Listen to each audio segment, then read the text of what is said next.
3 के लिए SSTV से लेकर आया हूँ। टॉपिक है आवर अर्थ, हमारी पृथ्वी। इस टॉपिक के अंतर्गत बहुत से टॉपिक पढ़ने हैं, जैसे शेप ऑफ अर्थ, पृथ्वी की आकृति कैसी है, globe, map, symbols, sketch, compass, direction और कोस्ट। सर्वप्रथम हम पढ़ेंगे शेप ऑफ अर्थ के बारे में, पृथ्वी की आकृति कैसी है, सर्कल आकृति। इसमें ये जानेंगे हम लोग जिस तरह से 8 ग्रह हैं, सभी ग्रह गोल हैं, उसी प्रकार हमारी पृथ्वी भी ग्लोब ग्रह बिल्कुल ही गोल है।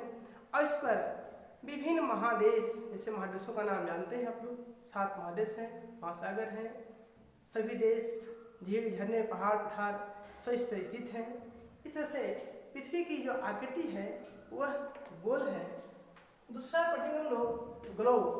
ग्लोब क्या है? ग्लोब एक पृथ्वी का नमूना है, जिसमें मैं आपको दिखा रहा हूँ। ग्लोब से ये ग्लोब है ना, ठीक इसी प्रकार हमारी पृथ्वी है और पृथ्वी की तरह है, ये भी अपने अक्ष पर 23.5 अंश झुका होता है और ये पृथ्वी की तरह ही घुमा करती है।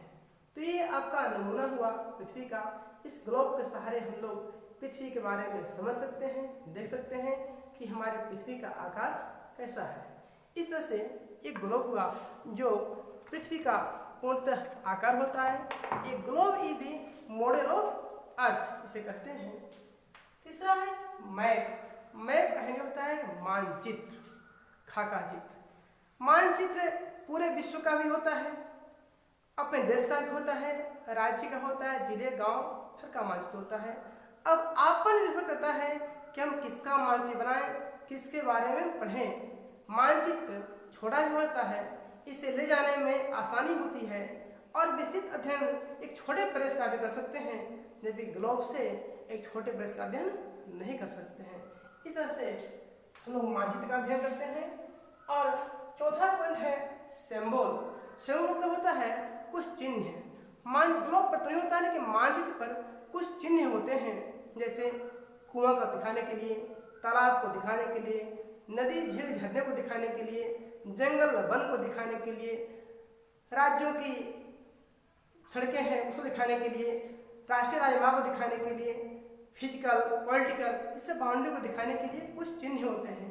उसे कई बार के रंगों में बांटा जाता है, इसलिए सिंबल होता है, चिन्ह होता है, ये मानचित्र पर बने होते हैं। पांचवा है स्केच, जिसे हम कहते हैं खाका चित्र। जब पूर्णतः मानचित्र नहीं बनता तो मानचित्र के लिए एक ऐसा ही नमूना पेश किया जाता है, जिसे हम लोग रफ स्केच, एक खाका चित्र, खाका मानचित्र नाम से भी जानते हैं। पांचवा है कंपास।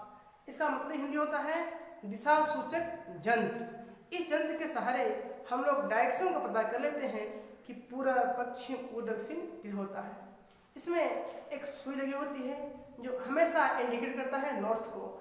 जब हम लोग दिशा में नॉर्थ को जान लेंगे तो सभी दिशाओं के बारे में हम लोग अध्ययन कर सकते हैं।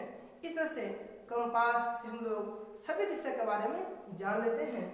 और पांचवा है, छठा जो है डायरेक्शन, दिशा। ठीक कंपास से पूर्णतः अगर हमें ज्ञान नहीं प्राप्त होता है तो डायरेक्शन से हम लोग इसका अध्ययन कर लेते हैं। इस प्रकार हम लोग बढ़ते हैं तो मानचित्र में सबसे हेड की ओर नॉर्थ इंडिकेट होता है, ठीक उसके अपोजिट साउथ, राइट हैंड की तरफ ईस्ट और लेफ्ट में वेस्ट होता है। इस तरह से हम लोग दिशा का ज्ञान भी मैप के सहारे कर लेते हैं। और आठवां टॉपिक हुआ कोस्ट। आप देखेंगे किसी मानचित्र पर कोस्ट अर्थात तटीय प्रदेश होते हैं। जैसे हम लोग भारत के लिए अध्ययन करेंगे तो भारत में देखते हैं क्या कि समुद्र तटीय जो क्षेत्र है वो गुजरात से लेकर के पश्चिम में कर्नाटक, केरल, महाराष्ट्र राज्य होते हुए पूर्व में तमिलनाडु, आंध्र प्रदेश, उड़ीसा होते हुए या पश्चिम बंगाल की सीमा अर्थात बंगाल की खाड़ी तक चला जाता है। ये तटीय प्रदेश हुआ। इस तरह से एक और अर्थ जब हम लोग पृथ्वी पढ़ते हैं तो पृथ्वी पर सभी ग्रहों के बारे में, उसकी आकृति कैसी है, ग्लोब नमूना होता है, इस सब के बारे में पूरा अध्ययन कर लेते हैं। इस तरह से हम लोग संपूर्ण पृथ्वी के बारे में अध्ययन करते हैं। तो बस आज के लिए इतना ही।